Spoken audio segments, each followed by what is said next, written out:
Good morning and welcome to Friday's digital version of MLB Central. And I brought in, hey, you need a World Series championship, Boston Red Sox, you bring in Jon Lester. Chicago Cubs, you want to break a 108-year curse, you bring in Jon Lester. You want to do a digital 10-minute jam on a Friday morning, you call Robert Flores and Lauren Shahadi. How's everyone doing? We're good. We're ready to go. Yeah, that's all. We're doing okay. John, how are you? I'm good, hanging in there. What are you getting ready to do? You look like golf shirts on. Are we No golf today. No, I wish. Just hanging out. We got school going in another room right now, so we're doing that, and then we'll see where the rest of the day takes us. Are you a good teacher? Terrible. I have to Google. I didn't realize I had to look up third grade math and third grade English and what an action verb is and all this other stuff. So I'm relearning third grade.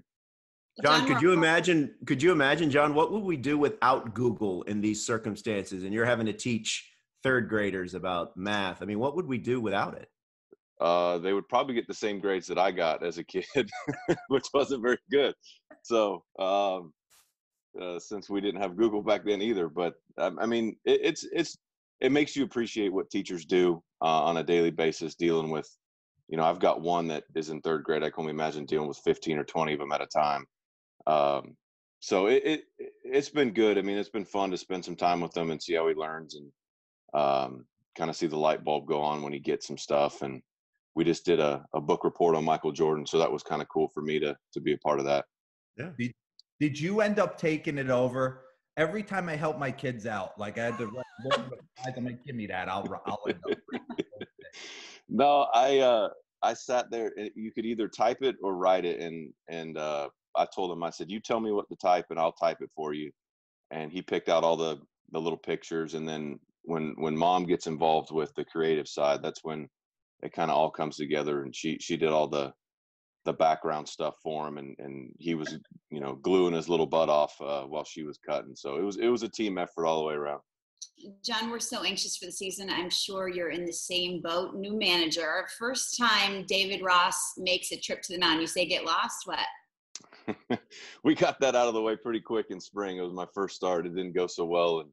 And here he comes trotting out, just grinning ear to ear. And of course I'm mad because I didn't get what I wanted out of the start and all that. But no, I mean, like I tell people, obviously in the dugout when I'm not pitching and off the field and all this stuff, he's obviously one of my better friends in the game and in life. And, I told everybody when it comes to baseball, I mean, he's my boss. And if he makes a decision that it's time for me to be done, then it's time for me to be done. And, the other part behind that is he pulled me out of plenty of games when we were actually playing together than he probably was a manager. So we've done it before, and I've yelled at him before. He's yelled at me. So it's nothing really new, just a different title.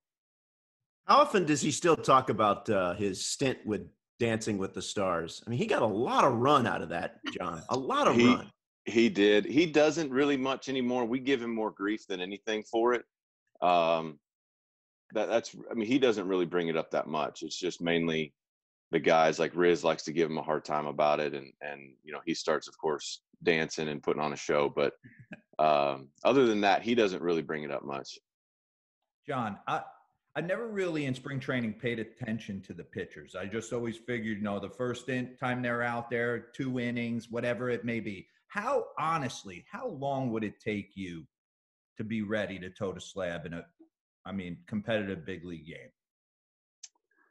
That's hard because, I think when you're younger, I think it's easier. Obviously, everything's easier. At this point, you know how it is, D-Row, when you work out in the off season and stuff, but that first day you get there, now you're around your boys. Now it's like, okay, I got to throw my bullpen a little bit more intense. I got to be a little bit sharper. I got to do this better. The workouts go up a tick. So those first 3-4 days, no matter what you do in the off season, you're pretty sore. So I think, man, to get to a 5-inning deal. Yeah. I would say you would have to be ready to throw a live BP when you show up. If we're doing a 3-week thing, you would have to be ready to throw to hitters and then maybe do that 2 or 3 times and then jump into a game. So you're looking at 3 to 4 starts where I think you'd be, kind of primed and ready. That's just me personally. I think for me, I know other guys are probably still, throwing to hitters or doing their thing. I physically can't do that right now. So I feel like it would take me maybe just a tick longer, maybe one more start than, let's say, a Chatwood or a Quintana or whatever. That's interesting, Jon. You're talking about 5 innings. What about a complete game? Because Tuesday marks 12 years since your no-hitter against the Royals, and you're giving me that look on Tuesday on MLB Network at 9 a.m. Eastern. You can watch it in its entirety. What's your greatest memory when you look back at that game? Greatest memory. I think just the end when it all was over with, because when you get kind of to the 6th, 7th inning, it's like, okay, maybe I have a chance, but I still have 9 to 12 outs I need to get, and that's quite a few outs. And then you get to the 8th inning and you get foul ball after foul ball, and it's like, I don't know if they're going to let me do this. And then now all of a sudden you need 3 outs, and then 2 outs, and then 1 out, and then the last out is a guy that's one of the hardest guys to get out in the game. He's a contact guy, and I think he fouled off 4 or 5 pitches, and my pitch count just kept going up and up and up. And then finally to get that out, and then to see Tech running out. Like, I've never, in all of baseball, in my entire career, I've never been on the mound for like a championship or something like that where the catcher runs to you. So that to me was the coolest experience, just having that. And then also, like, you don't know what to do. Like, I don't know, is he jumping? Am I jumping? Are we high five? Like, what are we doing? It's the awkward moment there at the end. But I think it was just more the end. It was over with. It was, it was a mentally and physically exhausting game. And then for it to happen was pretty cool.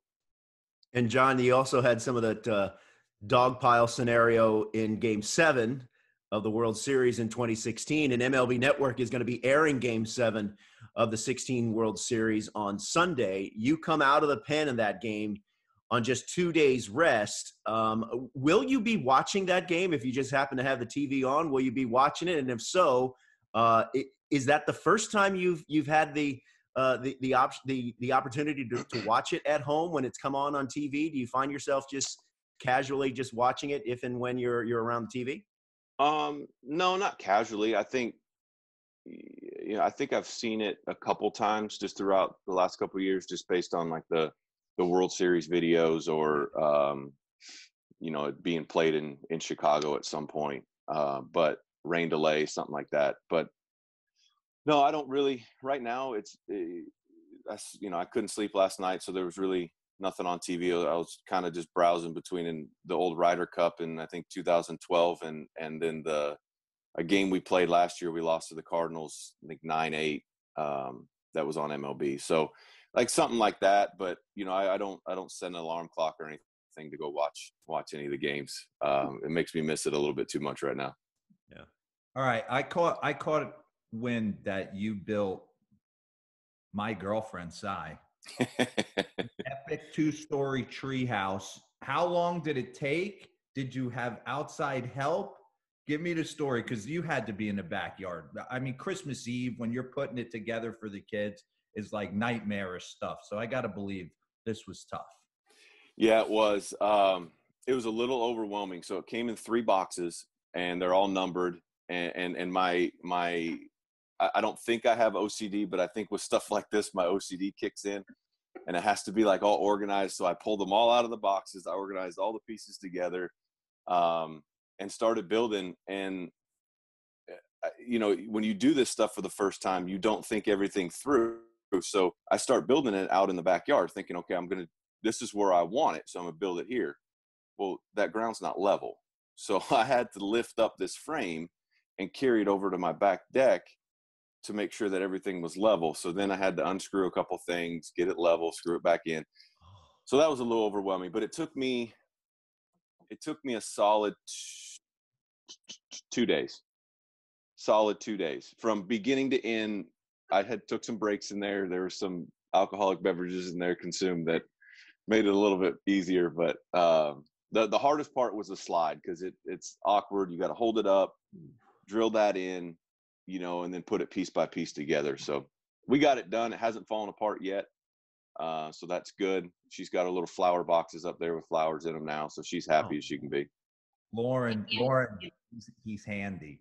See, tell him how I feel about handy people. I It's love amazing. people who are handy, and my co-hosts, they outsource their issues, Jon. They call someone to fix their problems. They can't screw in a light bulb. We got problems. You know what I mean? Well, I'll be honest. I mean, normally in a normal circumstance, it would have been outsourced, but okay. With nothing else to do, it was my job. Handyman, pitcher, golfer, you wear many hats. And every year, Jon, at the beginning of the season, D-Rose says, Shahad's, my golf game starting to come together. I'm seeing upticks. It's starting to come together. So once and for all, you're laughing. Once and for all, we're going to find out who is the better golfer between Jon Lester and Mark Thomas DeRosa. Who is longer off the tee? D-Ro, you're first. It would be him if he could hit it in the fairway. He's loose. He's what is it? All stamp, no postage. A lot of postage, no address. All postage, no address. That's Jon Lester. I mean, he hits it 500 yards, but you don't. There's a chance it's going off the reservation. Yeah, yeah. I agree, but I'd rather be in the fairway at 260 than off the reservation. So, D-Ro, hey, I will say, D-Ro is thumping the ball right now. I mean, it's a different deal out there from probably last year when I played with them. It's getting out there. It's moving. It's pretty nice right now. You're complimenting him, but he always talks about a short game. Who has better hands around the green, Jon? You or D-Ro? I gotta take this one. I'm gonna be confident on this one. I got the Phil Mickelson flop going sometimes that we'll throw out there. But D-Ro likes to use the putter, the Texas wedge, as we call it, from anywhere around the green. It's not a bad move, D-Ro. Use that putter. It's really not. Robert, for some reason, he's handy. I'm handsy. I'm handsy in the golf course. So I flub a lot. That's the title of my book, by the way. But I can putt. I'm a bad chipper of the golf ball. Right. Jon, you're my one game to win, one putt to win, standing over a 10-footer. Jon or D-Ro taking it? D-Ro. Yeah? Yeah. Both of you agree. Okay. And one golf partner for the rest of your life, D-Ro or David Ross? D-Ro. You're gonna pick me? Yeah.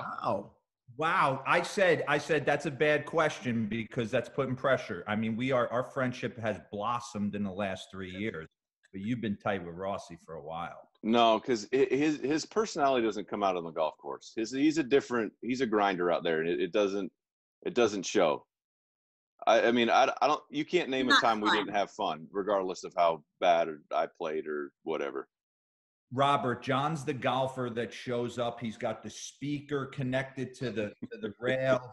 He's got gadgets. I love that. Country music blasting. He's got all the gadgets. I love that. I wish more tour players would incorporate country music into their daily routine. You've never listened to a country song in your life, Robert. Oh. Name one country song. Anything by Rascal Flatts. Oh my God. I don't know. From the 90s. For 15 years. Well, you said one. Hey, I do want to thank Jon for coming in today. Jon, we appreciate the time. Hopefully, you and the rest of your colleagues will be back on the field very soon. But thanks for spending some time with us. No problem, guys. I appreciate it. Hey, we do want to mention that yesterday, former Astros All-Star and former Yankees executive Bob Watson passing away at the age of 74. For more on the life and legacy of Bob Watson, you can check out MLB Tonight on MLB Network a little bit later this evening. So for Lauren Shahade and Mark DeRosa and Jon Lester, I'm Robert Flores. Thanks for watching. Stay safe. Have a good weekend. We'll see you Monday.